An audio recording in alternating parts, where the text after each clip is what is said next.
失去左手依然可以蹦蹦跳的小熊，就是北辰的双胞胎弟弟北霞。北霞的左手并不是先天性缺陷，而是在他刚出生时，北川妈妈不小心划伤了他的左前掌和手臂。因为北霞当时太小，伤口感染就会危及到他的生命。当时为了保住他，就对他进行了截肢手术。后来他和哥哥也分别交由纪莉和艾丽干妈照顾。北霞也并没有因为自己身体的缺陷而变得消极，反而在他的身上能看到阳光、勇敢和坚毅。他如今的笑容还能如此的明媚，也离不开纪莉干妈和既然哥哥对他的爱。纪莉对北霞的疼爱甚至超出了自己的亲生儿子。纪莉带着北霞第一次出外场，一直都在亲自己的干儿子，感觉怎么都亲不够。纪孝看了都直呼不可思议，这还是那个一巴掌就能把自己山沟里的妈妈吗？而且北霞也特别的坚强，她想让自己能像其他小朋友那样快乐的奔跑，于是她就每天练习适应自己左前掌的缺陷。终于有一天，她也可以奔跑起来了。虽然她背影起伏，却看起来无比坚强。小北霞也想像其他小朋友爬木架玩耍，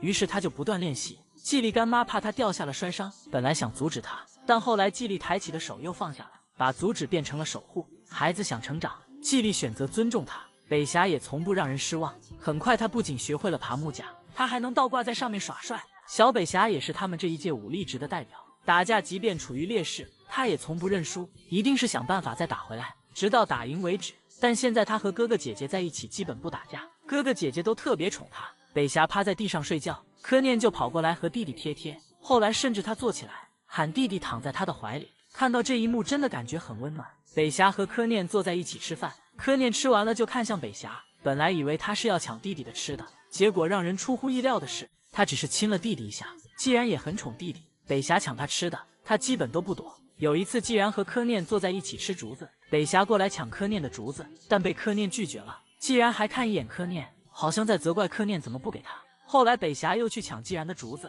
既然打算分他一半，本来已经准备下嘴咬了，又感觉分给弟弟的太少了，又往自己这边偏了一点才咬断。其实他们只是不会说话的孩子，心里什么都懂的。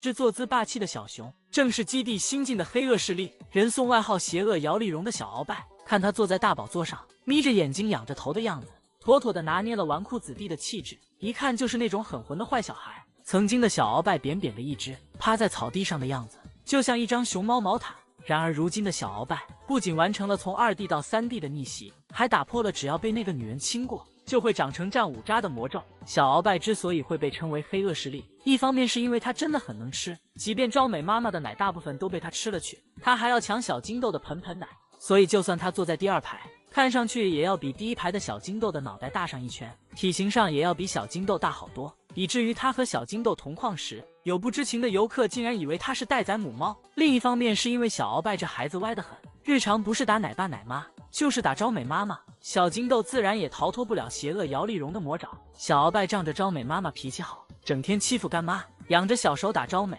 还扑上去咬干妈，招美也是惯着他，全程都没怎么还手。这事儿要是搁到艾女士的身上，高低也得给孩子一个完整的童年。小鳌拜闹奶时也很歪，别的小熊妈妈不给喝，闹2下就走开了，小鳌拜可不是，他就守着招美妈妈，那是走一步跟一步啊，直到冯娘娘给他吃了才罢休。小金豆大部分时候也不是他的对手，本来小金豆自己坐在大宝座上，小鳌拜看到后过来和他抢，小鳌拜靠着自己的体重优势，很快就占据了上风，最后直接把小金豆给掀下去了。小金豆心里也是苦，小鳌拜把自己妈妈的奶喝光了，吃得像小猪一样壮，然后反过来还要打自己，更过分的是小鳌拜还要抢自己的盆盆奶。曾经有一段时间，奶爸为了控制小鳌拜的体重，给小金豆补奶的时候都背着小鳌拜，但小鳌拜发现后非常不开心，抢着闹着也要喝，奶爸缠不了他，就来了一招偷梁换柱，给小金豆的是盆盆奶，给小鳌拜的是盆盆水。小鳌拜也不管这么多，只要用盆盆装着就行，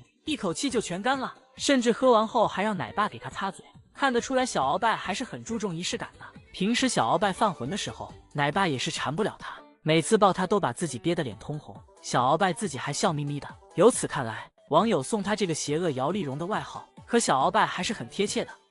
只是爱宝大大的脑袋里装满了更大的疑惑，为什么自己生的孩子一个个的都热衷做管道修理工呢？前2天瑞宝看到小河不流水了，便撅着屁股抬着脚，把脑袋钻进洞口查看，还知道用手扒着石头保持身体平衡，看得出瑞师傅修得很认真。他修完了出水口，还用小手去清理下水道，这人理人气的小模样，真的很怀疑他是2脚兽假扮的。然而瑞师傅并没有把小河修好，于是灰师傅上线了。灰师傅更敬业，整只熊都钻进去了。可能是因为灰师傅的腿比较短的缘故，他甚至还可以在出水洞口里转圈圈，只露着小屁股努力工作的模样，真的可爱数了。由于姐妹俩最近总扒拉这个出水口，饲养员就想办法把它堵上了。17工程是一根大大的木桩，斜着横在出水口，看起来不太靠谱的样子，于是就有了27工程，用2个短木桩立在洞口，但看起来还是感觉差点意思。后来就有了37工程，用石头和木桩把洞口堵得严严实实的，这下看起来貌似没有什么问题了。但让瑞师傅和灰师傅万万没想到的是，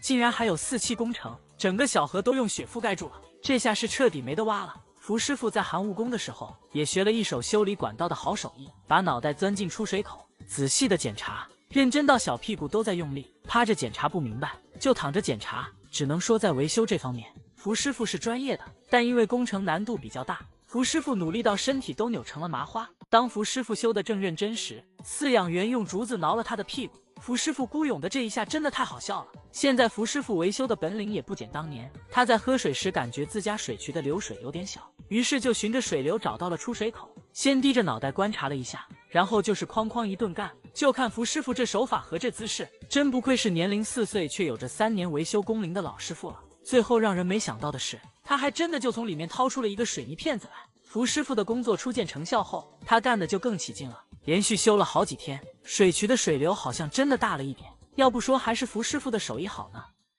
七仔这孩子真的越来越让人捉摸不透了，整天眼睛滴溜溜转，像是有800个心眼子，但有时候看他的行为，又觉得他傻得可爱。别的小熊掉猫时都很积极，饲养员就可以借机锻炼他们的后肢力量，而七仔可不这样，他躺在地上张着嘴，只有舌头在一卷一卷的召唤胡小姐。上一个这么做的还是虫洞的懒香懒贵妃。七仔这架势像是在说，识相的赶紧送到我嘴里来，想练我可没这么简单，有本事你把我这个黄毛饿死啊！小样，我只要一顿不吃，你们都得过来求我。但如果说七仔这是聪明，知道怎么拿捏饲养员，那他站在树边召唤小苹果的这幕可就有点看不懂了。你说他懒吧，他还站得笔直笔直的；你说他不懒吧，这分明伸手就能摸到，他这是在用意念召唤果果吗？后来才知道，七仔在室内的时候，饲养员给七仔喂胡小姐，七仔也是躺在那张着嘴，一动也不动，等着奶爸把胡小姐送到他的嘴里。大家都知道，七仔咬了娄阿宝，给他打造了一个独一无二的扳手耳朵，因此都说七仔是暴力熊。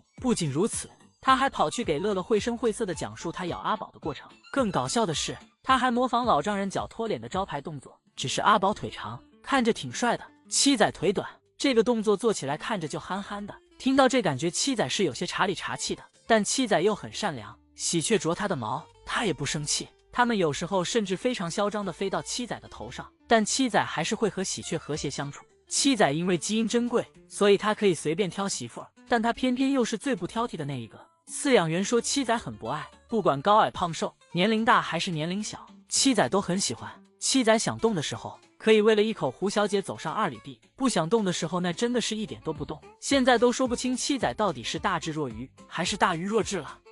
不都说盲警官是正经驾校毕业的呢？他不仅精通脚杀手杀，劈杀本领也同样厉害。外公把果果均匀地插在了滑梯的2边，盲警官坐在滑梯的最高处，吃完手里的果果，就用屁股咕涌了2下，便能精准地停到下一处果果的位置。在坡度如此陡的情况下，还能做到如此的动停自如和精准停车，果然能当交警的小熊就是不一般。原来他之前在滑梯上单手扫果果，根本就不是坐不住，纯纯是为了耍帅啊！小五之所以能如此厉害，都是莽教练平时军事化训练的结果。什么摔跤、格斗、抗摔的，莽教练一样都没给小五落下。像半坡起步这么难的项目，莽教练也是从娃娃抓起，早早的就给小五安排上了。莽教练一边爬一边教小五动作要领，弓腰撅腚一样都不能少。不仅如此，莽教练还经常偷袭小五，以此来训练小五的反应能力。这天，小五嘴里叼着树枝练习半坡起步，好不容易爬上来了，但从旁边莽教练的眼神里不难看出，他应该想使什么歪点子。